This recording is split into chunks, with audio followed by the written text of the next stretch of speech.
Motor rewinding. तर ही 3 phase squirrel Kaij induction मोटरचा हा स्टेटर आहे. याच्यामध्ये जे वाइंडिंग केलं जातं त्याला आपण फील्ड वाइंडिंग असं म्हणतो किंवा स्टेटर वाइंडिंग असं त्याला म्हटलं जाते. संपूर्ण जे जळालेलं वाइंडिंग होतं ते आपण काढून टाकलं. सर्व स्लॉट मोकळे केले, स्वच्छ पुसून त्यांना पेपरचं माप घेतलं. स्लॉटमध्ये इन्सुलेशन पेपर टाकण्यासाठी प्रत्येक स्लॉटमध्ये एक एक पेपर या ठिकाणी टाकलेला आपण. आणि नंतर कॉईलचं माप घेऊन कॉईल तयार केलेले आहेत आवश्यकतेप्रमाणे. आता रिवाइंडिंग करणे म्हणजे कॉईल या स्टेटरमध्ये भरणे. या 3 फेज इंडक्शन मोटरमध्ये रिवाइंडिंग करण्याच्या म्हणजे कॉईल भरण्याच्या 3 पद्धती आहेत. म्हणजे वाइंडिंगचे 3 प्रकार आहेत थोडक्यात म्हणायचं तर. Single layer winding, double layer winding आणि ग्रुप वाइंडिंग. तर यापैकी आधी जे वाइंडिंग होतं त्याच पद्धतीने आपल्याला नवीन वाइंडिंग करायचं असते. त्याच्यामध्ये कोणताही बदल करायचा नाही.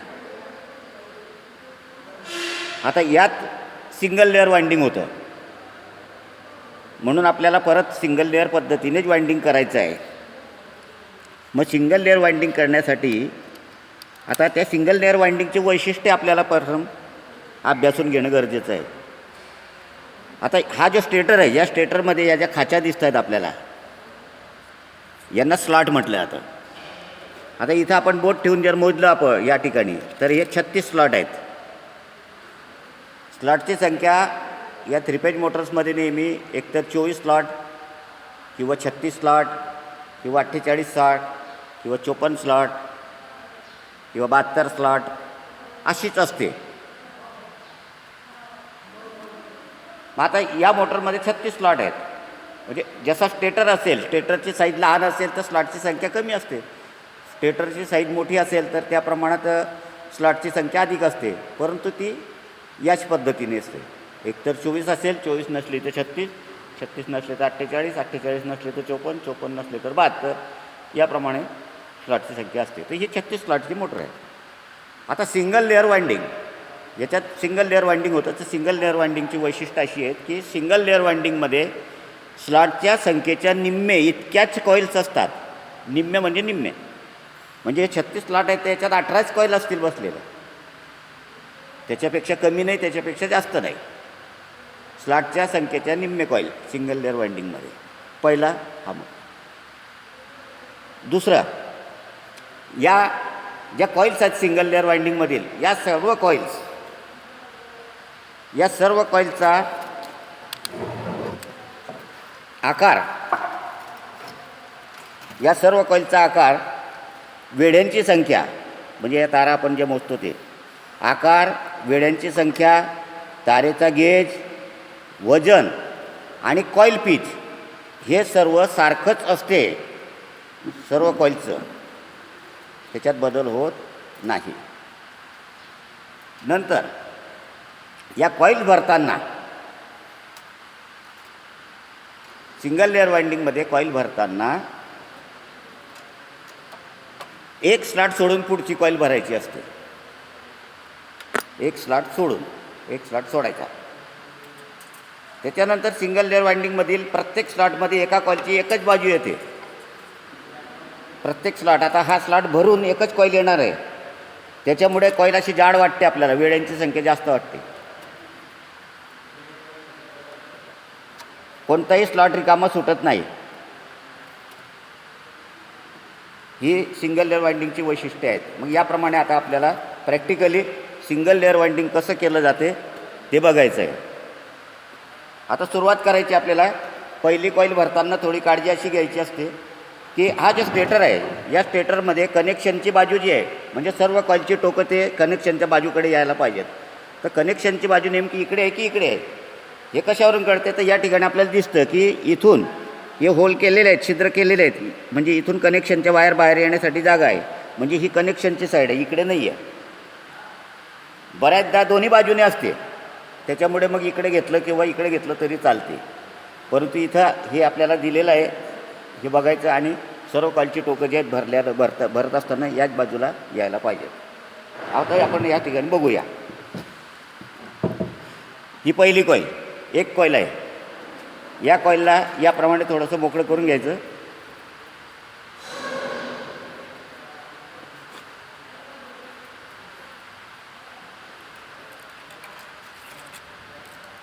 आता कोणत्याही स्लॉटपासून कॉईल भरायला सुरुवात केली तरी चालते. याप्रमाणे आता बघा, हा हात आहे, ही कॉईल आपण मध्ये ठेवलेली आहे. या हाताने एक एक दोन दोन तारा मोकळ्या करायच्या आहेत आणि या स्लॉटमध्ये टाकायच्या आहेत. असे एक एक दोन दोन तारा करून टाकायचे आहेत. घाई करायची गरज नाही. कॉईल भरत असताना इन्सुलेशन खर्चटणार नाही याची काळजी घ्यावी. सर्व तारा पेपरच्या मध्ये जातील याची काळजी घ्यावी. पेपरच्या बाहेर एकही तार जायला नको, म्हणजे बॉडीला स्पर्श करायला नको.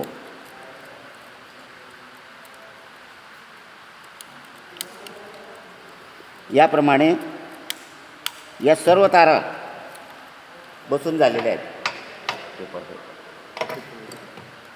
या सर्व तारा स्लॉटमध्ये बसून झाल्यात.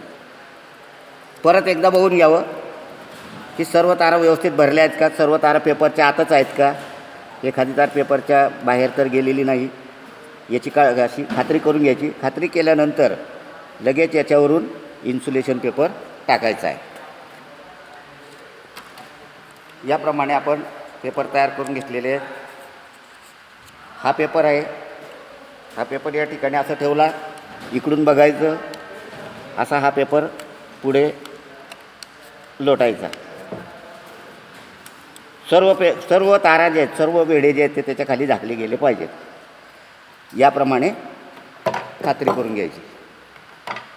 नंतर आता ही बाजू भरून झाल्यानंतर आता ही दुसरी बाजू भरायची आहे.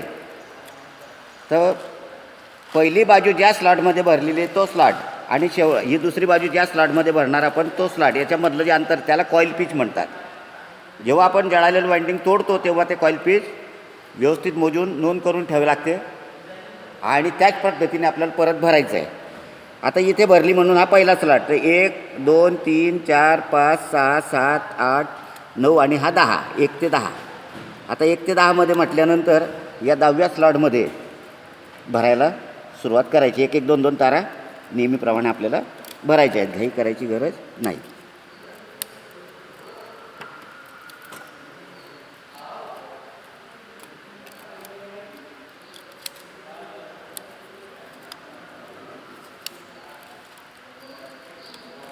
याप्रमाणे एक एक दोन दोन तारा करून भरायच्या आहेत आपल्याला. तसं फार मेहनतीचं काम नाही आहे, थोडंसं कौशल्याचं काम आहे. जशी आपली प्रॅक्टिस होत जाते तसं आपल्या हाताला कामामध्ये कौशल्य येत राहते.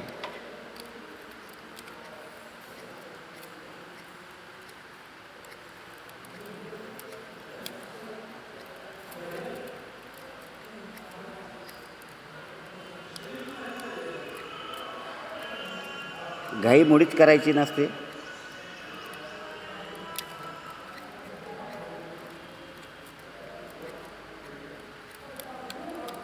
सर्व तारा आरामाने स्लॉटमध्ये टाकल्या.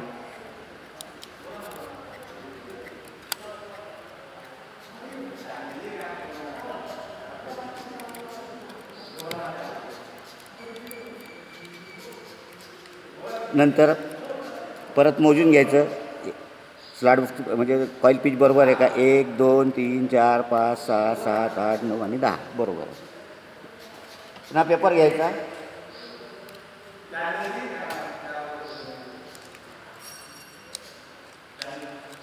कॉईलची बाजू टाकून झाल्याबरोबर त्याच्यावरचा जो पेपर आहे तो टाकावा.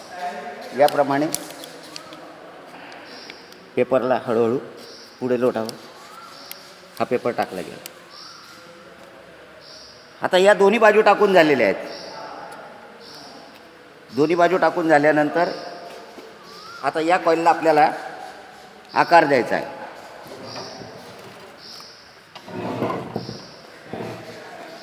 असं या ठिकाणी धरायचं. याला थोडासा असा म्हणजे ही बाजू अशी स्लाटच्या सरळ यायला पाहिजे असं करायचं. तसं इकडून सुद्धा असं धरलेलं आपण असं केलं. नंतर ही जी आहे कॉईल दोन्ही बाजू दोन्ही हातांनी असं धरून याला अशी खाली दाबून घ्यायची. याप्रमाणे आपली एक कॉईल टाकून झालेली आहे. आता सिंगल लेअर वाइंडिंगमध्ये आपण म्हटलं की कॉईल भरताना एक स्लॉट सोडून पुढची कॉईल भरावी.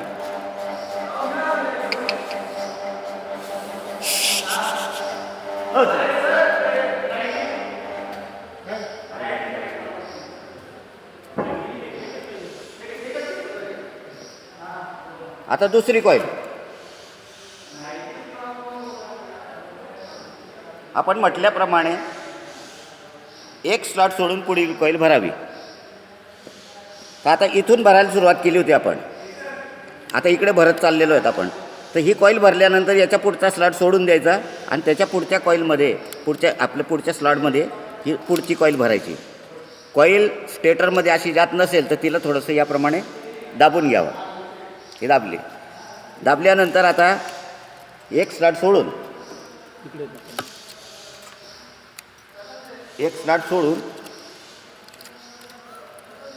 पुढच्या स्लॉटमध्ये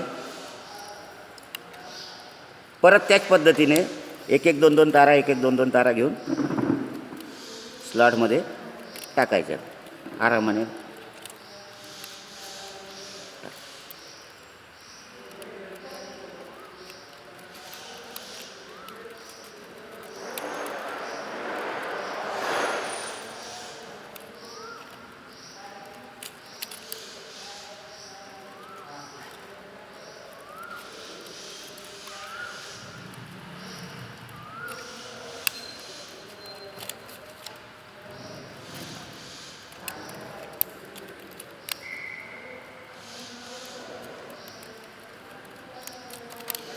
याप्रमाणे हे तारा भरून झालेले आहे. एखाद्या वेळी जर कॉईल बसवायला आपल्याला अडचण येत असेल तर अशी वेज बांबूची किंवा फायबरची काडी घ्यायची, या स्लॉटमध्ये यायला अशी आणि त्याला अशी फिरवून घ्यायची, त्याच्यामध्ये अशी फिरवून घ्यायची. म्हणजे या तारा ज्या आहेत त्या स्लॉटच्या तळाशी बसतात. एक स्लॉट सोडून कॉईलची पूर्ण साईड भरून झाली ती एक लगेच त्याच्यावरून पेपर टाकायचा आहे. इकडून पेपर धरला असा याला पुढे लोटत जायचं. हे बघा ही बाजू बसून झाली. आता इकडे एक स्लॉट सोडला म्हणजे इकडे सुद्धा स्लॉट सुटायला पाहिजे, सोडायचा.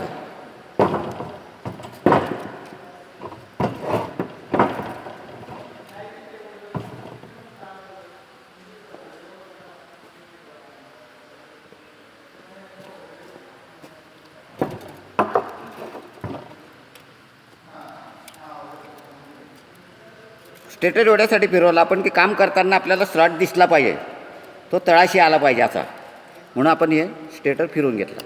आता इकडे एक स्लॉट सोडून द्यायचा आणि त्याच पद्धतीने जशी आधीची कॉईल भरली आपण एक बाजू, तशी तिची दुसरी बाजू भरायची आहे.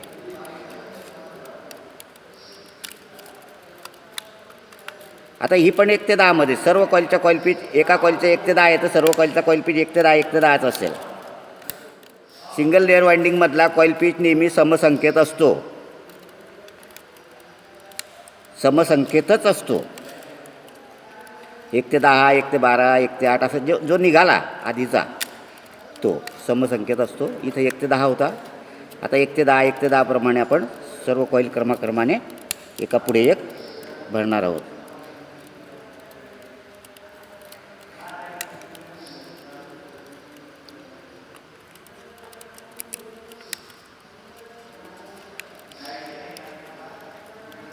सर्व तारा भरून झाल्यानंतर प्रत्येक वेळी खात्री करून घ्यायची की तारा पेपरच्या आतच आहेत, पेपरच्या बाहेर कुठली तार गेलेली नाही. लगेच पेपर घ्यायचा वरून टाकण्यासाठी.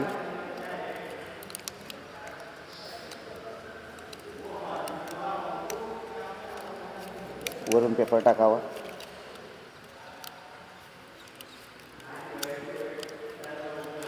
पुन्हा कॉईलला आकार देणे. त्याच पद्धतीने या बाजूने असं आपण केलेलं आहे, तसं इकडून सुद्धा करायचं आणि या कॉईलला परत दाबून घ्यायचं आहे. बघा इकडे एक स्लॉट सोडला होता आपण, इकडे एक स्लॉट सुटलेला आहे. कॉईल पिच मोजून पहा. 1 2 3 4 5 6 7 8 9 10. 1 ते 10 पहिली कॉईल, 1 ते 10 दुसरी कॉईल, परत एक स्लॉट. आता ही पहिली कॉईल भरली, स्लॉट सोडला, दुसरी कॉईल भरली, एक स्लॉट सोडून तिसरी कॉईल भरायची. आता या ठिकाणी तिसरी कॉईल आपण भरणार. ही पुढची कॉईल आहे.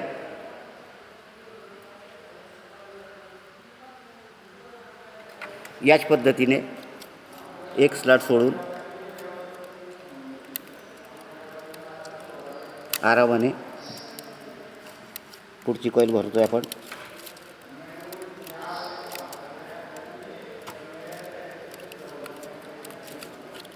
अगदी काळजीपूर्वक आणि लक्षपूर्वक काम करायचं आहे.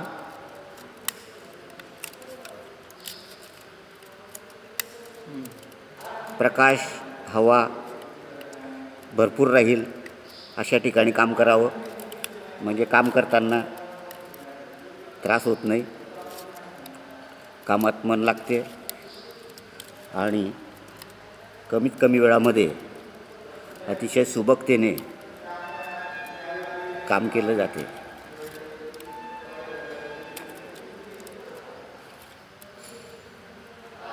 एखाद्या वेळी कॉईल बसत नसेल तर सांगितल्याप्रमाणे असं वेज घ्यायची, त्या वेजने या तारा अशा तळाशी अशा दाबून घ्यायच्या. ही काडी अशी टोचायची नाही, इथे असे सरळ इथं ठेवून शेवटपर्यंत ओढायची तिला.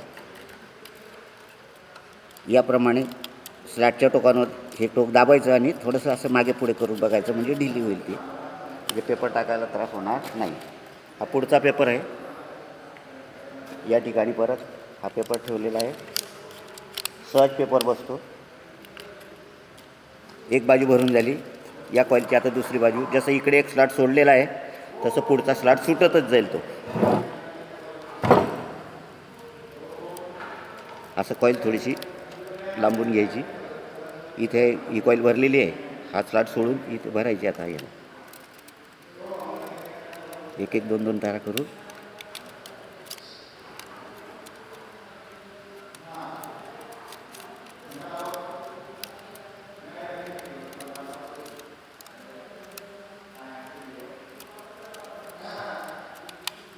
आजूबाजूच्या स्लॉटमध्ये सुद्धा तार घ्यायला नको. ज्या स्लॉटमधली ती कॉईल असेल त्या स्लॉटमध्ये सर्व तारा त्याच्या बसल्या पाहिजेत. एक सुद्धा तार इकडे तिकडे आजूबाजूच्या स्लॉटमध्ये किंवा पेपरच्या मागे जायला नको. एवढी काळजी फक्त कॉईल टाकताना घ्यायची असते.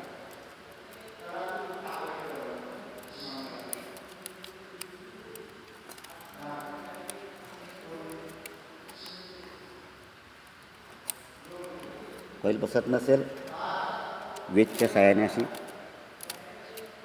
कॉईल पुशर म्हणतात याला. कॉईल पुश करणे म्हणजे दाबले. परत टोकानं दाबून थोडंसं असं याप्रमाणे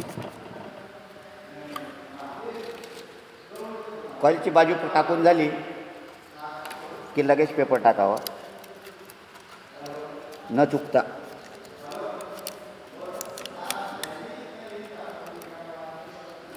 कॉईलच्या दोन्ही बाजू टाकून झाल्या लगेच त्याला शेप देणे, आकार देणे.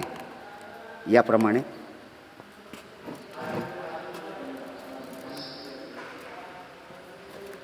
परत त्याला असं दाबून घ्यायचं.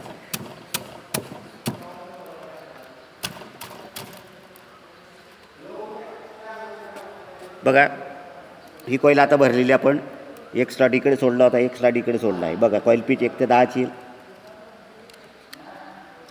1 2 3 4 5 6 7 8 9 10. म्हणजे त्या कॉईलची एक बाजू ज्या स्लॉटमध्ये भरली आहे तो स्लॉट आणि त्याच कॉईलची दुसरी बाजू ज्या स्लॉटमध्ये भरली तो स्लॉट, त्याला कॉईल पिच म्हटलं जातं. मग याप्रमाणे क्रमाक्रमाने पहिली कॉईल भरली, एक स्लॉट सोडून दुसरी कॉईल भरली, एक स्लॉट सोडून तिसरी कॉईल भरली, एक स्लॉट सोडून चौथी कॉईल भरायची, एक स्लॉट सोडून पाचवी कॉईल भरायची, असं प्रमाणे आपल्याला या कॉईल भरायच्या आहेत किंवा भरायच्या असतात. कॉईल पीच कुठलाही असो, जो कॉईल पीच असेल त्या कॉईल पीचप्रमाणे क्रमाक्रमाने या कॉईल भरत जायच्या आहेत.